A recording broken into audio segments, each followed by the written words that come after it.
Elias Ward had learned long ago that machines rarely failed dramatically at first. They whispered.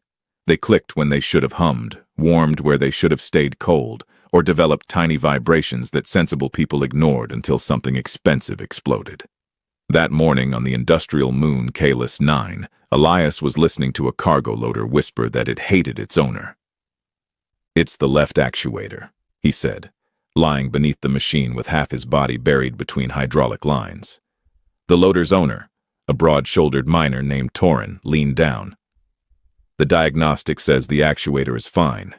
The diagnostic is lying. Machines don't lie." Elias tightened a bolt and heard the actuator groan. That one just did. Kalis 9 was not beautiful, at least not in the way tourism corporations defined beauty.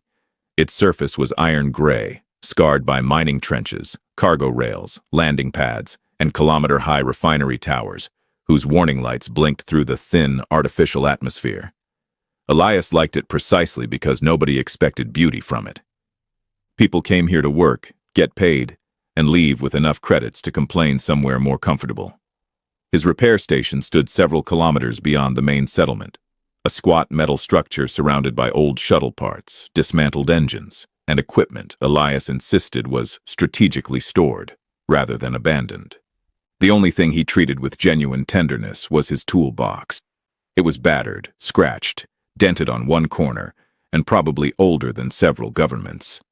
Inside were magnetic wrenches, plasma cutters, microfusion probes, manual torque drivers, and a collection of human tools so primitive that alien technicians occasionally laughed when they saw them. Elias never laughed. A hammer, he maintained, had never once requested a software update. He had just finished replacing the cargo loader's actuator when the sky changed. At first came a thin silver line, descending too quickly through the upper atmosphere. Then Elias's station alarms began screaming. He looked up. A spacecraft tore across the horizon, trailing blue fire. "That," Torin said slowly, "looks expensive." Elias wiped grease from his hands. "That looks like someone else's problem." Then the station computer spoke. "Unidentified vessel, emergency descent trajectory, estimated impact distance, 9.4 kilometers. Elias stared at the burning ship. Torin stared at him. "No, I didn't say anything." "You were about to." "I was about to say we should notify rescue." "Good. Then go help." Torin sighed. "I hate knowing you." They climbed into Elias's old utility rover and raced toward the crash site as the vessel disappeared behind a ridge. Seconds later, the moon shook. A plume of black smoke rose into the pale sky. By the time they reached the wreck, automated rescue beacons were already broadcasting frantic warnings. The crashed ship was unlike anything Elias had seen. Its hull was silver-white, curved almost like polished bone, with glowing lines running beneath the armor plating. Half the vessel had buried itself inside the rocky ground. Blue electrical arcs crawled across ruptured sections. His scanner identified antimatter containment systems. Elias frowned. "That's unfortunate." Torin glanced at the reading. "Unfortunate?" "I'm trying to use calming language." The ship's external hatch had fused shut. Elias pulled his toolbox from the rover and approached it. Torin caught his arm. "The reactor is unstable." "I noticed." "It could explode." "I also noticed that." "So why are you walking toward it?" Elias looked at the smoke spilling from the hull. "Because somebody might still be inside." He cut through the hatch. Heat rolled over him. The interior corridor had partially collapsed. Emergency lights flashed red against smooth walls covered in symbols his translator could not recognize. Gravity flickered unpredictably, making loose debris rise and fall every few seconds. Elias moved deeper. "Hello?" he shouted. No answer. Then he heard something. A voice. Weak, distant.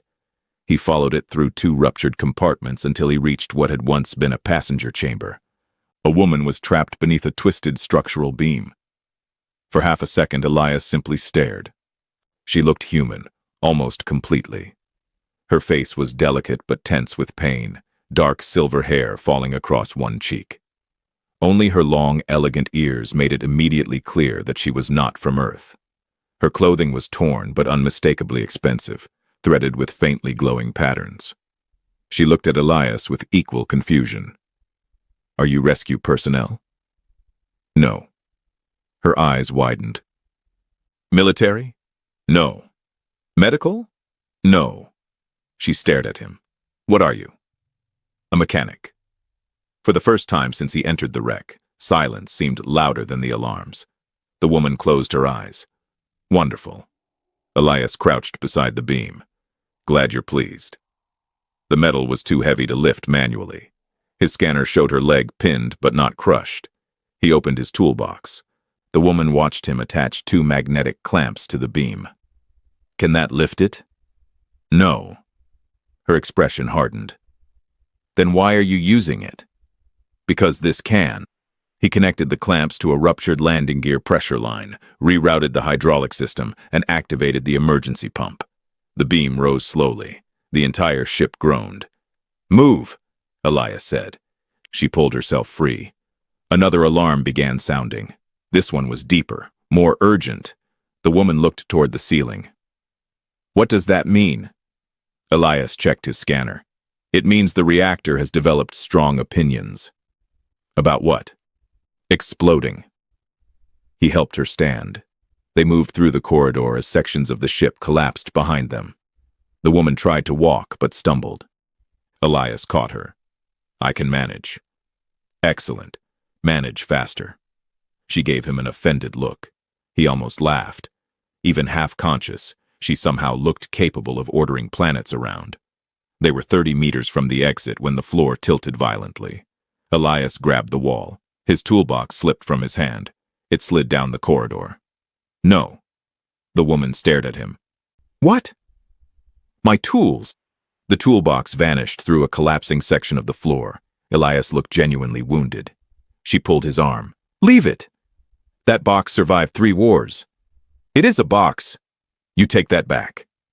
The ship groaned again. Elias reluctantly turned away. He half-carried her through the final hatch and into the open air. Torin ran toward them. "Move!" All 3 sprinted behind the rover. The royal vessel exploded. A sphere of blue-white fire swallowed the wreck, sending fragments burning across the sky. Elias threw himself over the alien woman as debris struck the ground around them. Then came silence. Smoke rolled across the plain. The woman slowly lifted her head. "You saved me." Elias looked toward the crater where his toolbox had disappeared. "Yes." His expression became solemn. "But the cost was terrible." She followed his gaze. Then, despite everything, she laughed. 3 days after the crash, Elias Ward was trying to convince an elderly coffee machine that civilization depended on it. The machine disagreed. It hissed, flashed an error symbol, and released a thin stream of gray liquid into his cup. Elias stared at it. "You had one job." The coffee machine beeped. "I don't want excuses."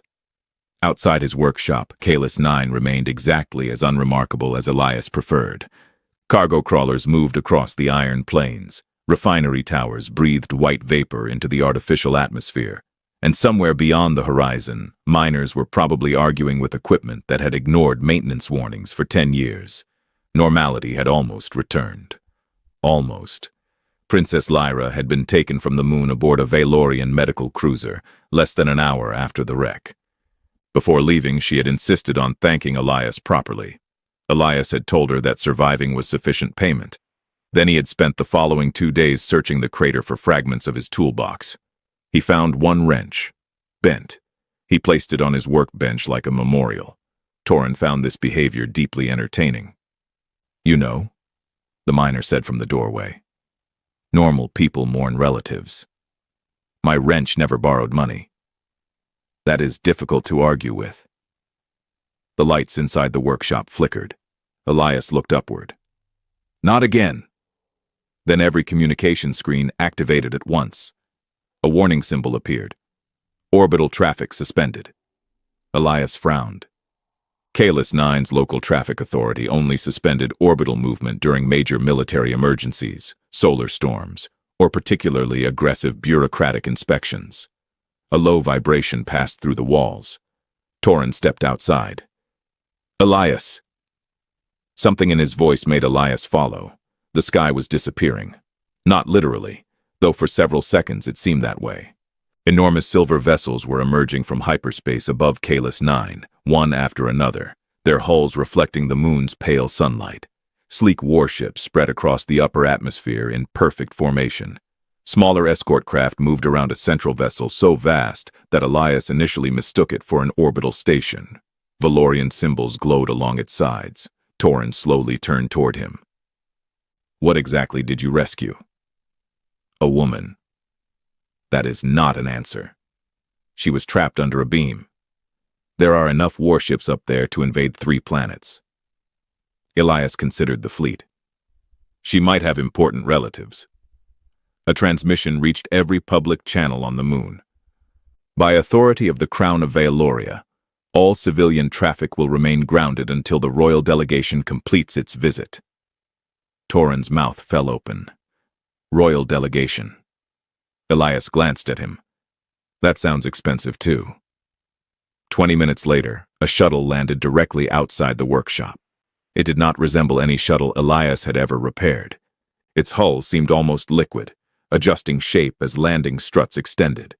4 armored guards emerged first, followed by several officials wearing dark ceremonial uniforms. Then Princess Lyra stepped down the ramp. She no longer looked like a frightened survivor pulled from burning wreckage. Her silver hair was arranged neatly behind her long ears, and she wore white and gold clothing that shimmered with embedded circuitry. She smiled when she saw Elias. He lifted the cup of terrible coffee. You came back. I promised I would. I thought royalty had people for breaking promises. Lyra laughed. Then the woman behind her appeared. Conversations across the landing yard stopped. Queen Seraphine Vale descended the ramp with effortless calm. She was tall, human-like, and striking, with long ears similar to her daughter's. Her dark hair fell over the shoulders of a black ceremonial uniform lined with metallic gold. Nothing about her movements was hurried, yet every guard around her watched the world as if prepared to destroy anything that approached too quickly. Elias understood immediately. Lyra had not simply been important. She had been very important. Torin whispered, You rescued the Queen's daughter. Yes. You carried a princess out of an exploding ship. Yes. And then complained about your toolbox. I had history with that toolbox. Seraphine stopped before Elias. For several seconds she simply studied him. Elias had dealt with military officers, corporate executives, smugglers, and one extremely angry mining governor whose luxury shuttle Elias had accidentally painted the wrong color. None had ever examined him quite like this. You are Elias Ward. That depends. One of the royal guards stiffened. Seraphine raised one eyebrow. On what? Whether I'm about to receive a medal or an invoice. Lyra covered a smile. To Elias's surprise, Seraphine's expression softened. My daughter told me you were unusual. She was unconscious for part of our conversation. Apparently not the important parts. Seraphine looked toward the workshop. I have come to thank you personally. Elias glanced at the fleet occupying half the visible sky. You brought a lot of people. I am the Queen. That probably complicates travel. This time, Seraphine actually smiled. Hours later, Elias found himself aboard the royal flagship. He hated nearly everything about it. Not because it was unpleasant, because it was perfect. The corridors were silent. Doors opened before anyone touched them. Gravity adjusted subtly as people walked. Walls displayed holographic art that changed according to the viewer's position. There was nothing to repair. It made him suspicious. The throne chamber was larger than his entire workshop. Dozens of nobles, officers, scientists, and officials stood beneath floating banners of light. At the center, Seraphine sat on a raised platform while Lyra stood beside her. Elias remained below them wearing the cleanest jacket he owned. Unfortunately, the cleanest jacket he owned still had a plasma burn on one sleeve. Seraphine spoke. Elias Ward, you entered a vessel undergoing antimatter collapse. You placed your life at risk without knowing whom you were saving. Elias shifted uncomfortably. You saved the heir to my throne. Whispers moved through the chamber. For this, Seraphine continued, I offer you a residence within the royal district of Aurelia Prime, a lifetime imperial stipend, servants, transportation privileges, and honorary noble status. Silence followed. Elias stared at her, then at the nobles, then back at Seraphine. That's generous. You may request something else if you prefer. Elias thought for a moment. The court waited. Finally he said, Do you have good toolboxes? Nobody moved. Seraphine blinked. Lyra immediately looked down, already trying not to laugh. One noble whispered, Toolboxes? My old one was destroyed during the rescue, Elias explained. Magnetic compartments, reinforced shell, good locking hinges. The silence became almost painful. Seraphine stared at him for another second. Then she laughed. Not politely, not ceremonially. She laughed so suddenly that several officials looked genuinely alarmed. Lyra joined her. Elias waited patiently. When Seraphine finally recovered, she leaned forward. You are refusing a palace. I already have somewhere to sleep. Wealth. I have work. A title. I barely use the one I already have. Seraphine shook her head slowly. A toolbox. A very good toolbox. Something changed in the Queen's expression. Amusement remained, but beneath it appeared curiosity. You will have one, she said. Elias nodded. Then we have a deal. Seraphine glanced toward Lyra. The princess was still smiling. Then the Queen looked back at the human mechanic standing alone before her court, apparently unaware that he had just become the most interesting man in the Valorian Empire. Actually, Seraphine said, I believe we may have considerably more to discuss. Elias discovered that Aurelia Prime had too many towers. That was his first professional assessment of the Valorian capital. The second was that whoever designed the royal transportation network had clearly hated pedestrians. From the window of the descending shuttle, the city stretched across the planet like a machine that had decided architecture was a competitive sport. Silver towers rose through layers of controlled cloud, linked by transparent transit bridges and ribbons of light. Thousands of vehicles moved between them without visible roads, guided by invisible gravitic lanes. Far below, artificial rivers curved through vast gardens, where genetically engineered trees shimmered faintly beneath the twin suns. Lyra watched his expression from the opposite seat. Well? Elias folded his arms. It needs handrails.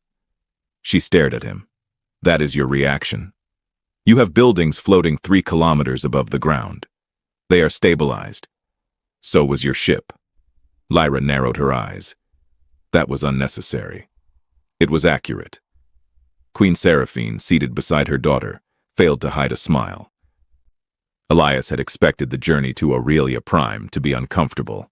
He had not expected to spend most of it discussing emergency hatch design with the Queen while her daughter tried to convince him that royal engineers knew what they were doing. The shuttle entered the palace airspace. The royal complex occupied an entire artificial plateau overlooking the capital. Its central towers were made from white alloy and transparent crystal, but the structures beneath them fascinated Elias more.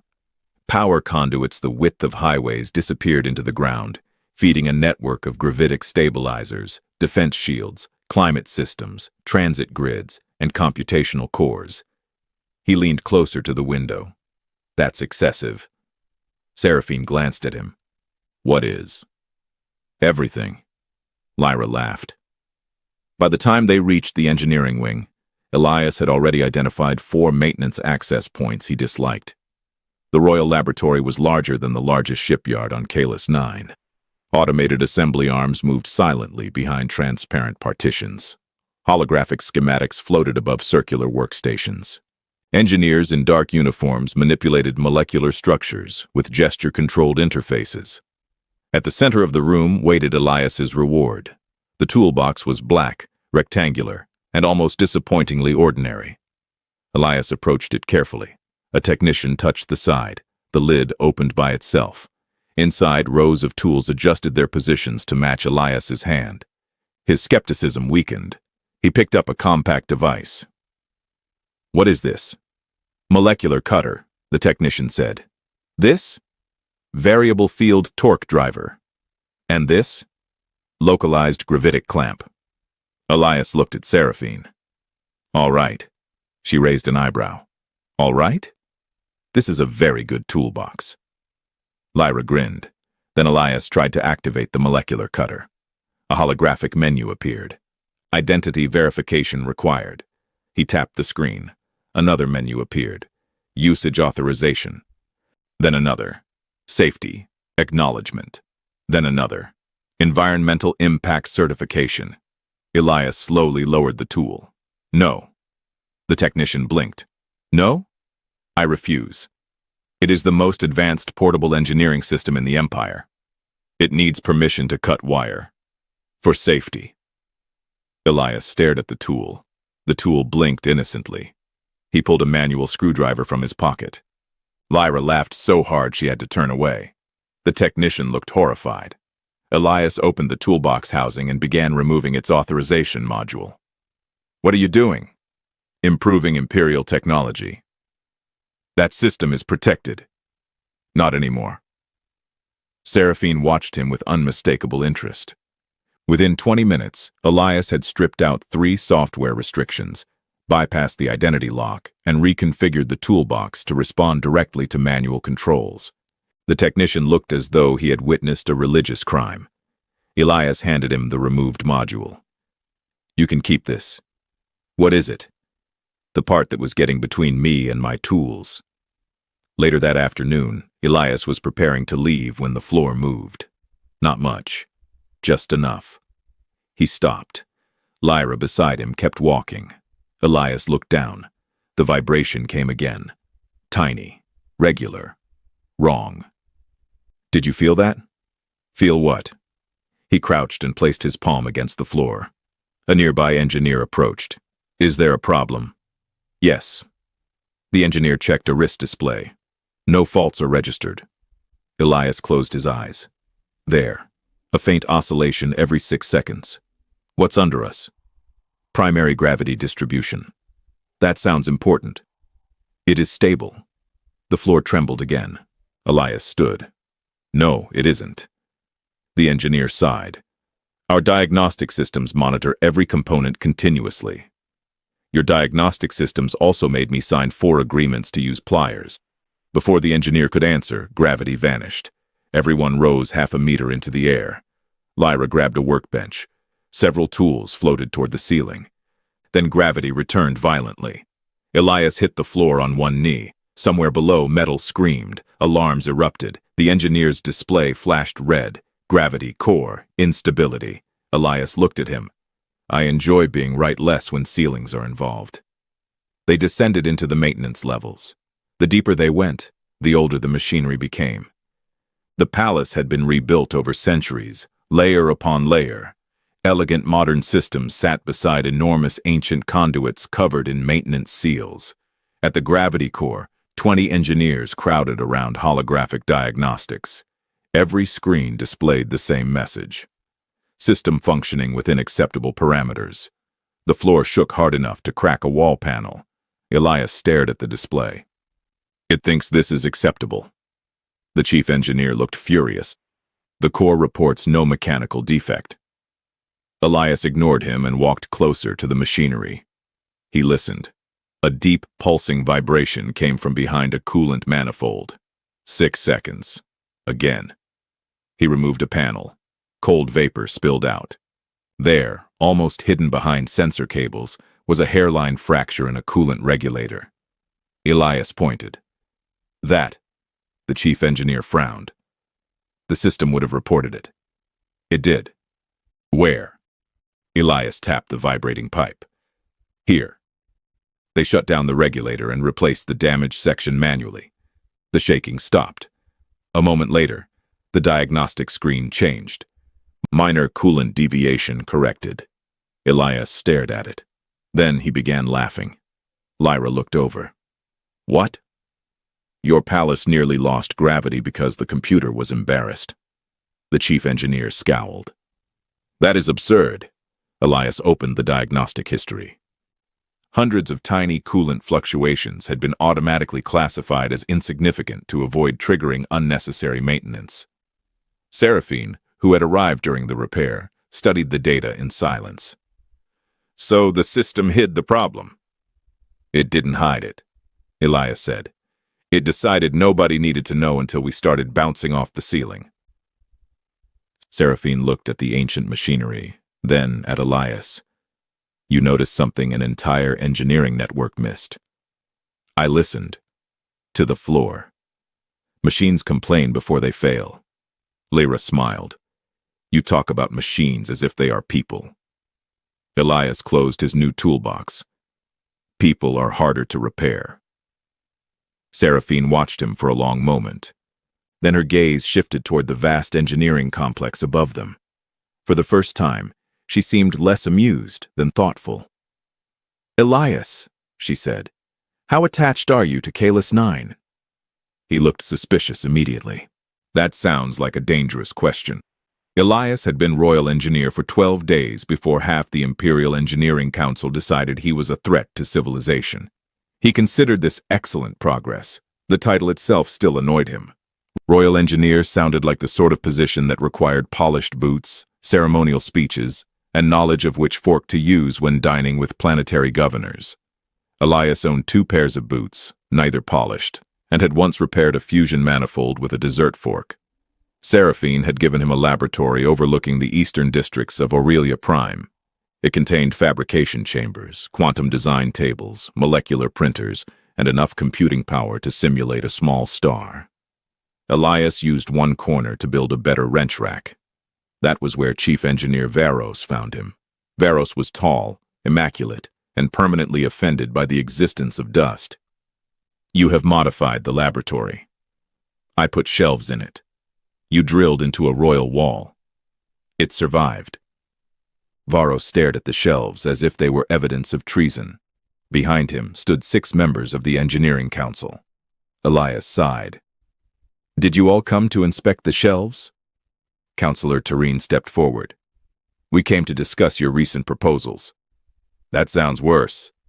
Terene activated a hologram. 3 designs appeared in the air. The first was a modular power unit. The second was an emergency control console. The third resembled a swarm of compact repair drones. These systems remove central supervision, Terene said. They reduce dependence on it. Our infrastructure is automated for a reason. Yes, mostly to make maintenance difficult. Varos's long ears twitched in irritation. Elias had learned that Violorian ears were surprisingly expressive. Lyra's tilted when she was curious. Seraphine's barely moved unless she was genuinely amused. Varos's ears, meanwhile, spent most meetings attempting to escape his head. Terene pointed at the emergency console. You replaced predictive interfaces with physical controls. Correct. Buttons. Very advanced buttons. You expect civilians to operate Starship systems manually? I expect civilians to panic. That is not an engineering principle. It is on Earth. The council members exchanged disapproving looks. Elias leaned against his workbench. Your systems are brilliant when everything works. The problem is that emergencies are famous for disrespecting design specifications. Terene folded his arms. And your solution is simplicity? My solution is that if half the ship is on fire, the person trying to open an escape door shouldn't need a degree in applied mathematics. A laugh came from the entrance. Princess Lyra walked into the laboratory carrying 2 cups. Varos immediately straightened. Your Highness. Please continue, Lyra said. I was enjoying the applied mathematics part. She handed Elias a cup. He looked inside. Coffee? I had the palace kitchen replicate the one from Kalis 9. Elias took a cautious sip. His face tightened. It's identical. Lyra smiled proudly. That bad? Perfectly terrible. The council left soon afterward, unconvinced. Lyra waited until the doors closed. They hate you. They barely know me. That has not slowed them down.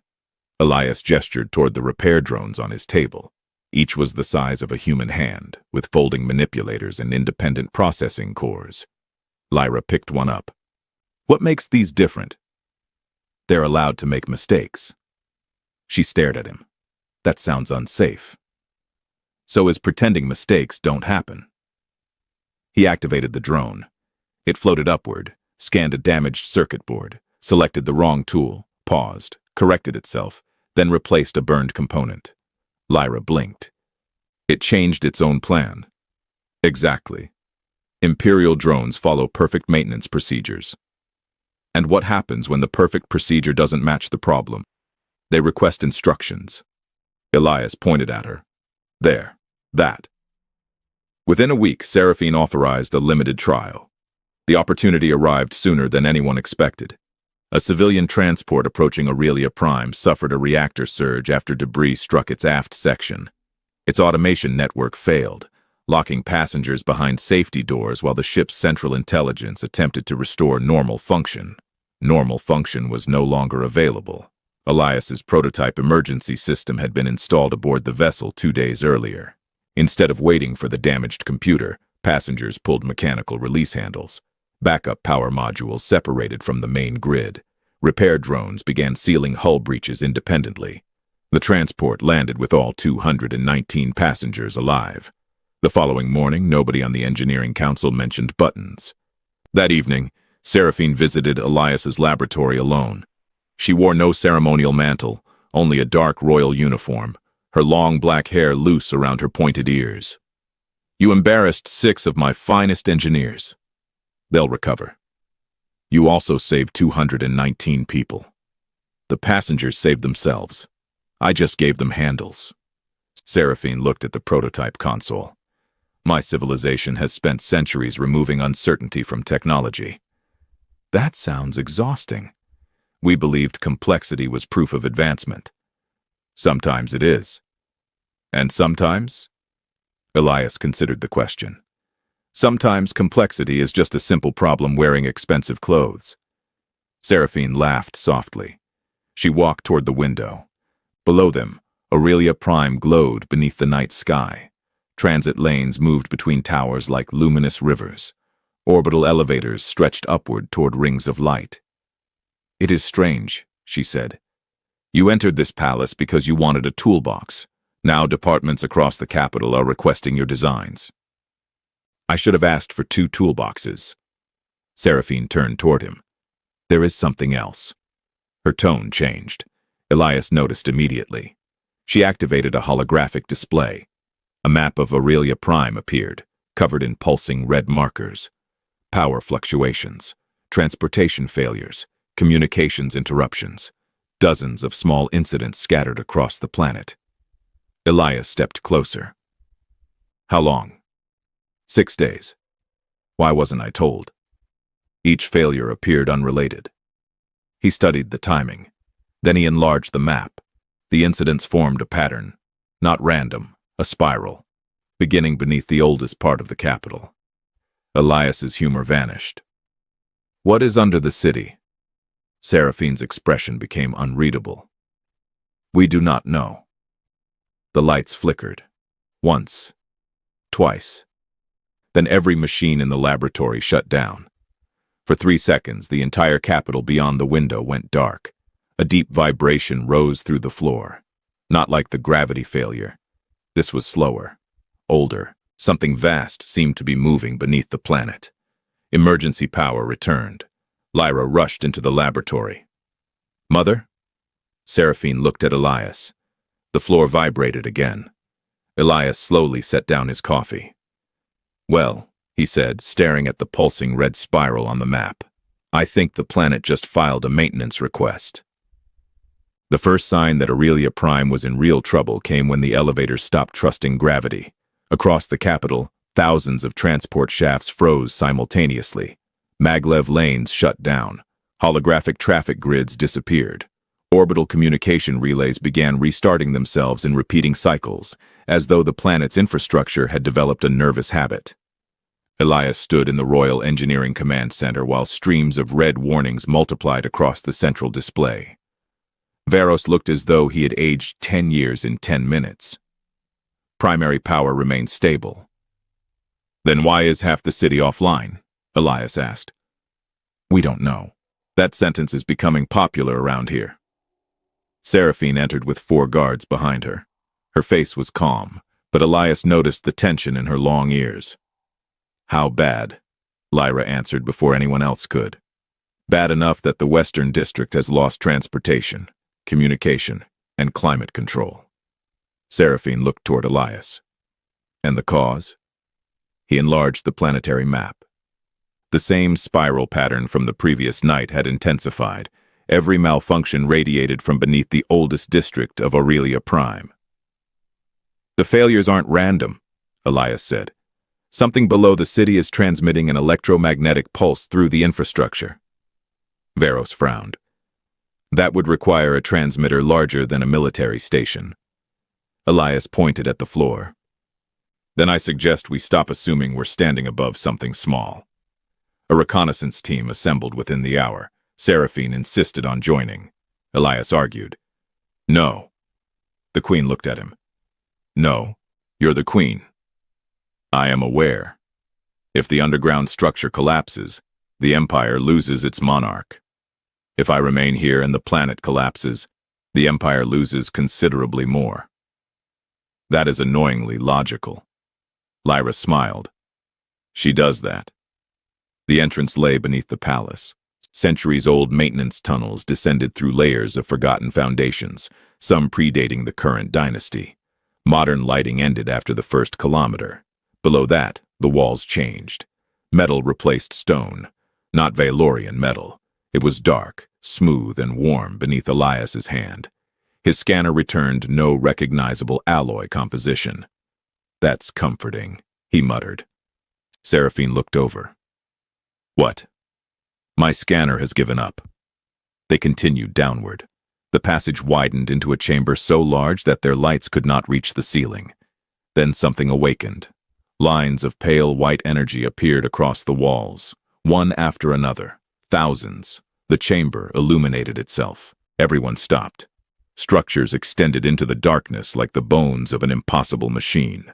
Vast rings hung suspended without support. Conduits thicker than buildings vanished into the planetary crust. Metallic columns pulsed with slow energy, synchronized like a heartbeat. Veros whispered, "This cannot exist." Elias stared upward. "That usually means it definitely does." A floating sphere emerged from the wall. The guards raised weapons. "Wait," Elias said. The sphere scanned them. A beam passed across Seraphine. Then Elias. Symbols appeared in the air. None of them recognized the language. The sphere spoke. The sound was low and mechanical. Lyra looked at the translator on her wrist. "It's not decoding." Elias stepped closer. The sphere turned toward him. His toolbox suddenly activated.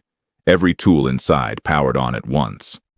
"Now that," Elias said, "I dislike." The floor trembled. Deep beneath them, machinery began moving. One of the enormous suspended rings rotated. Then another. Energy rushed through the chamber. A shockwave threw everyone backward. The guards formed a protective circle around Seraphine. Elias struggled upright. His scanner finally returned a reading. He stared at it. "No." Seraphine moved beside him. "What?"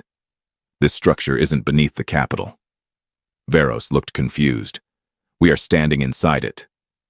"That's not what I mean." Elias expanded the scan. The display mapped tunnels extending hundreds of kilometers outward. Then thousands. The system spread across continents. Seraphine's expression changed. "How large is it?" Elias swallowed. "The planet." Silence. Lyra stared at him. "You're saying Aurelia Prime is a machine?" "Not exactly." A second tremor rolled through the chamber. Above them, reports flooded the emergency channels. Gravity fluctuations, ocean currents shifting, atmospheric pressure changing. Elias looked back at the alien machinery. "It's more like somebody built a machine through the entire planet." The sphere moved again. This time it projected an image. Aurelia Prime appeared in miniature. Green continents, blue oceans. Then red zones began spreading across the hologram. Industrial regions, cities, power networks. The system marked them all. Seraphine stepped closer. "What is it showing us?" Elias watched the red zones multiply. Then a new symbol appeared over the capital. Removal. He did not need a translator to understand that one. Varos went pale. It considers us damage. The chamber shook violently. Somewhere above, millions of lights across Aurelia Prime flickered. Elias stared at the ancient planetary intelligence. Wonderful. Seraphine glanced at him. Do humans have an expression for situations like this? Yes. What is it? Elias closed his toolbox. We've annoyed the building. The sphere emitted another pulse. Mechanical structures unfolded along the walls. The guards raised their rifles. Elias shook his head. Don't shoot. Why? One demanded. Because if this thing controls the planet, shooting it would be like stabbing the floor because you don't like the house. The sphere suddenly projected another image. A vast forest, then oceans, atmospheric layers, temperature readings, pollution concentrations. Elias watched carefully. His fear shifted into realization. It isn't trying to destroy Aurelia Prime. Seraphine looked at him. It is shutting down our cities. Because it thinks it's repairing the planet. Varos frowned. That makes no sense. It makes perfect sense. Elias pointed at the industrial zones. Your civilization has been changing the atmosphere, draining geothermal reserves, rerouting rivers, expanding cities. This system woke up, scanned the planet, and decided the damage needs correction. Seraphine's voice lowered. And we are part of the damage. According to it, yes. Lyra stared at the machine. Can we stop it? Elias looked toward the countless ancient mechanisms moving beneath the planet. Maybe. Seraphine studied him. That did not sound confident. It wasn't. For the first time since Elias had met her, the Queen appeared genuinely afraid.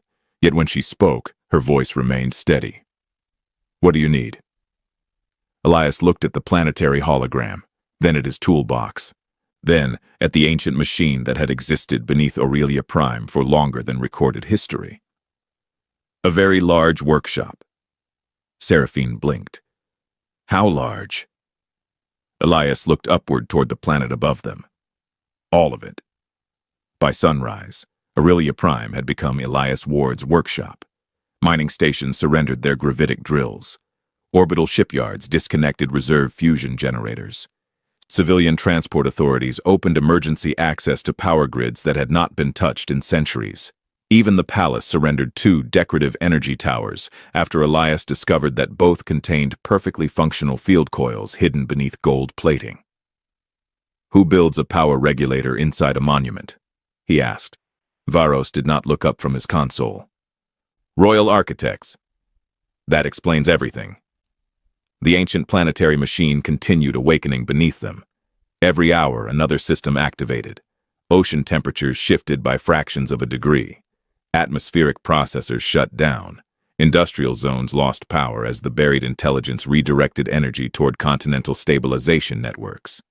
None of the changes were individually catastrophic. Together, they were terrifying. The machine was not attacking.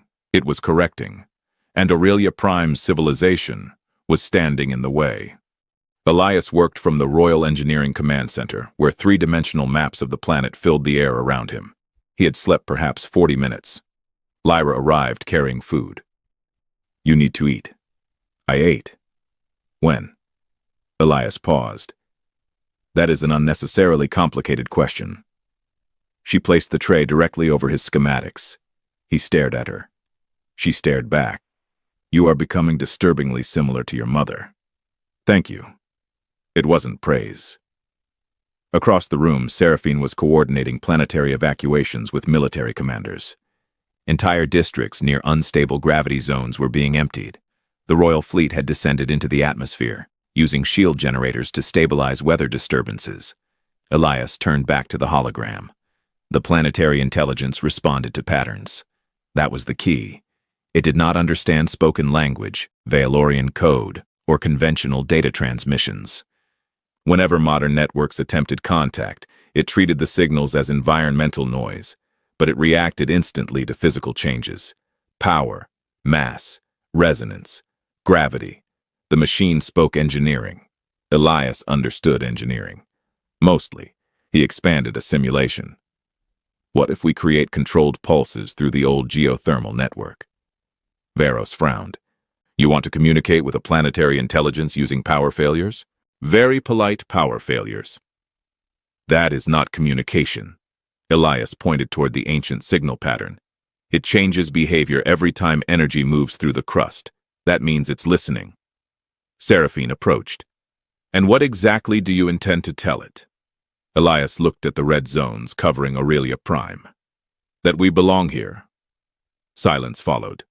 Then Varos asked, How? Elias smiled without humor.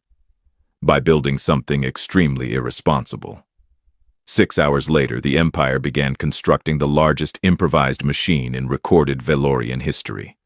Orbital generators formed a ring around the planet. Mining resonance stations anchored themselves along continental fault lines. Hundreds of obsolete ships were repositioned as signal relays. Palace reactors synchronized with geothermal nodes beneath the capital. It was ugly, unbalanced, filled with equipment from 20 different technological eras. Elias loved it. Varos looked horrified. No engineer would design this deliberately. That's how you know it's temporary. If one relay mistimes its pulse, the entire network could collapse. That's why there are 3 backups. You added backups to the backups. Now you're learning. The first transmission began at dusk. Elias stood beside Seraphine in the underground chamber where the ancient machine had first awakened. The floating sphere waited before them. Above, thousands of technicians prepared across the planet. Elias raised his communicator. Phase 1. Orbital generators fired. A low vibration passed through the crust. The ancient sphere brightened. Phase 2. Mining stations released synchronized resonance pulses. Ancient conduits answered. White energy spread through the chamber walls. Lyra's voice came over the channel. It reacted. I noticed. The planet shook. Varos shouted through the communicator. Signal intensity is rising. Elias checked the readings. Hold position. A hologram appeared above the sphere. Aurelia Prime. The red contamination zones remained. Elias clenched his jaw. It didn't understand. Seraphine looked at him. Try again. They increased the pulse sequence. This time Elias inserted irregular gaps into the pattern. Not random, intentional. The mathematical sequence represented growth, variation, adaptation, life. The sphere flickered. Then the ancient system responded. A gravitational wave passed through the chamber. Elias was thrown against a console. Seraphine grabbed a railing. Across the planet, alarms erupted. Network overload, Varos shouted. 3 orbital relays failed. A geothermal station shut down. Then another. The communication pattern collapsed. Elias struggled upright. Backup network. It is not synchronized. Then synchronize it. That takes 12 minutes. We have 3. Varos went silent. Then Elias heard him swear in Valorian. Was that profanity? Elias asked. Yes. I'm proud of you. The backup relays activated. Not perfectly, but close enough. Elias rerouted 2 mining platforms manually, then ordered an obsolete cargo fleet to replace the failed orbital stations. The planetary signal resumed. The ancient machine hesitated. Then the red zones on the hologram changed. Some disappeared. Seraphine stared. It is working. Not yet. A new symbol appeared. Uncertainty. Elias recognized the logic. The machine had identified cities as environmental damage because they did not fit its ancient model of planetary life. So they had to change the model. Send biological telemetry. Varos answered immediately. It will not understand our databases. Don't send databases. Send patterns. Heartbeat frequencies, population movement, agricultural cycles, water consumption, birth rates, migration. The rhythms of civilization were converted into physical pulses through gravity, energy, and resonance. The planet itself became an enormous message. We are alive. We adapt. We belong. The ancient system remained silent. For one endless moment, nothing happened. Then every red zone vanished. The sphere dimmed. Across Aurelia Prime, power returned. Transit systems restarted. Atmospheric processors came online. Gravity stabilized. One by one, the ancient planetary networks stopped fighting the civilization above them. Then, something unexpected happened. The oceans began cooling toward healthier levels. Polluted atmospheric regions cleared. Dead soil zones registered rising biological activity. The machine had not shut down. It had changed its plan. Seraphine exhaled slowly. "You convinced it." Elias sat heavily on the floor. "No." She looked at him. "We convinced it." The sphere floated closer. A narrow compartment opened in its surface. Inside rested a small metallic object. Elias reached toward it carefully. The device unfolded into a compact tool with shifting geometric edges. He stared. Lyra's voice came through the communicator. "What is it?" Elias turned it over in his hand. "I think the planet gave me a wrench." Seraphine began laughing. Elias looked toward the ancient machine. For the first time in 2 days, he smiled. "Finally," he said, "someone here understands appropriate payment."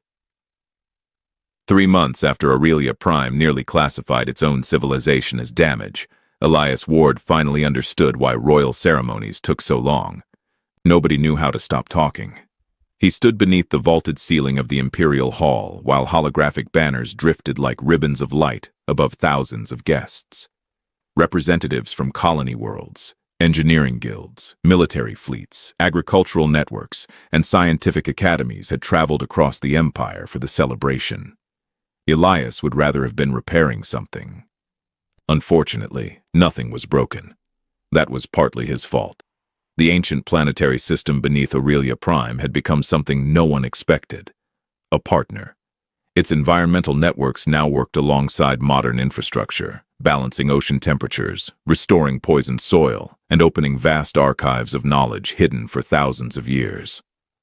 Valorian scientists had discovered technologies that could reshape atmospheres, repair damaged ecosystems, and stabilize planets threatened by geological collapse. The Empire was changing. So was its engineering culture. Emergency handles began appearing on civilian ships. Modular power systems replaced fragile centralized grids. Repair drones were programmed to improvise instead of freezing whenever reality failed to match a manual. Veros had resisted every change. Then, one morning, Elias discovered him installing mechanical backup controls in the palace transit system. Elias had stared at him for a full 10 seconds. Veros finally snapped, "Say nothing." "I wasn't going to." "You were smiling." "That's different." Princess Lyra had changed too. She now spent more time in engineering laboratories than ceremonial classrooms. Seraphine blamed Elias. Elias blamed genetics. Lyra disagreed with both of them and continued dismantling expensive machines whenever she wanted to know how they worked. "Elias." He looked up. Queen Seraphine stood at the center of the hall. Her long ears were decorated with thin silver ornaments, and her dark ceremonial clothing carried the glowing crest of Valoria. Lyra stood beside her, trying very hard to look dignified. She failed when she saw Elias's expression. "Come forward," Seraphine said. Elias glanced toward the nearest exit. Lyra mouthed, "Don't." He sighed and walked toward the throne. Seraphine addressed the gathering. "When Elias Ward first entered my life, he did so by carrying my daughter out of a dying spacecraft." The hall became silent. He knew nothing of her title, nothing of her position, nothing of what saving her might bring him. Elias shifted uncomfortably. He risked his life because someone needed help. Seraphine's gaze met his. Later, when offered wealth, status, and a palace, he requested a toolbox. Laughter moved through the chamber. Elias folded his arms. It was a good toolbox. More laughter. Even Seraphine smiled. Since then, he has repaired systems our finest engineers declared flawless, challenged centuries of tradition, embarrassed several members of my council. Veros cleared his throat loudly. And helped save this world. Elias's smile faded. That part still felt strange. He remembered Kalis 9, the workshop, the silence, the simple satisfaction of fixing small machines for people who needed them. He had spent most of his life avoiding anything larger than himself, because large things brought politics, expectations, and responsibilities. Then Lyra's ship had fallen from the sky. One rescue had become a palace. The palace had become a planet. And somewhere along the way, Elias had stopped asking when he could go home. Seraphine extended one hand. For your service, I renew the offer you once refused.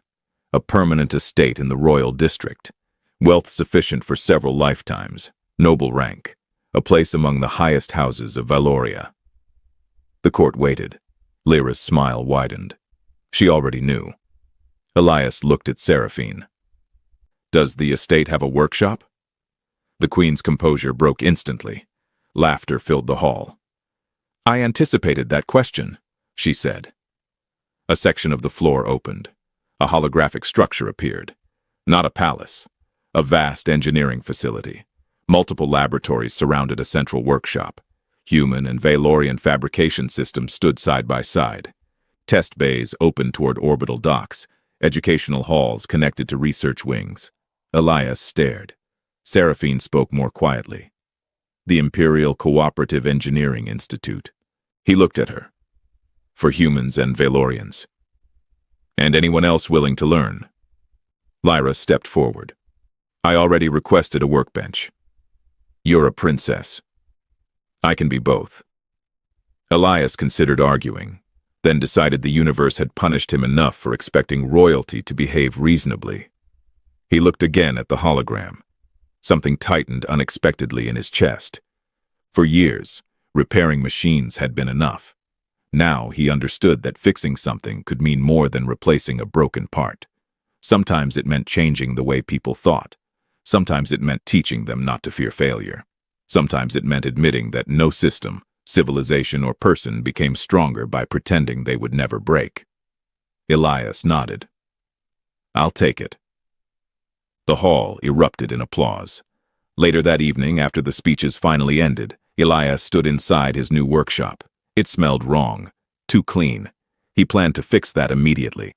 His old Imperial toolbox sat on the central workbench.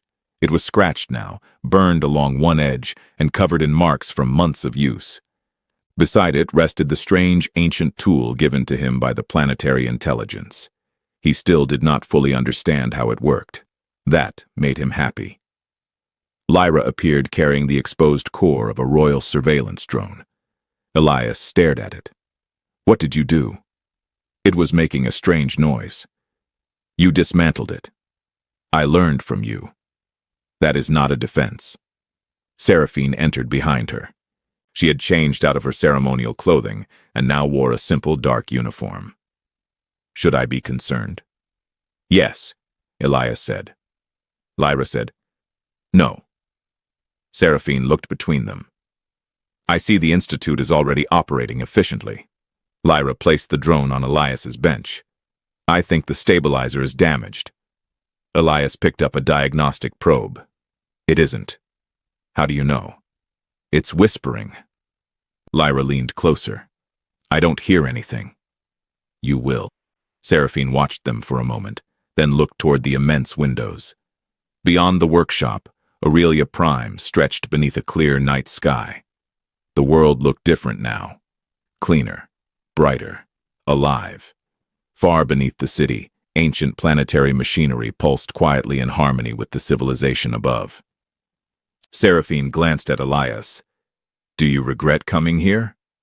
He considered the question. Once he would have answered immediately. Now he looked at Lyra, at the new institute, at the alien tool beside his battered toolbox. Then he looked at Seraphine. No. Her expression softened. I am glad. Elias picked up a wrench. Although technically, you still owe me. Seraphine raised an eyebrow. For what? He pointed toward Lyra, who had already begun removing another panel from the royal drone. For her. Lyra looked offended. Seraphine laughed. What do you want this time?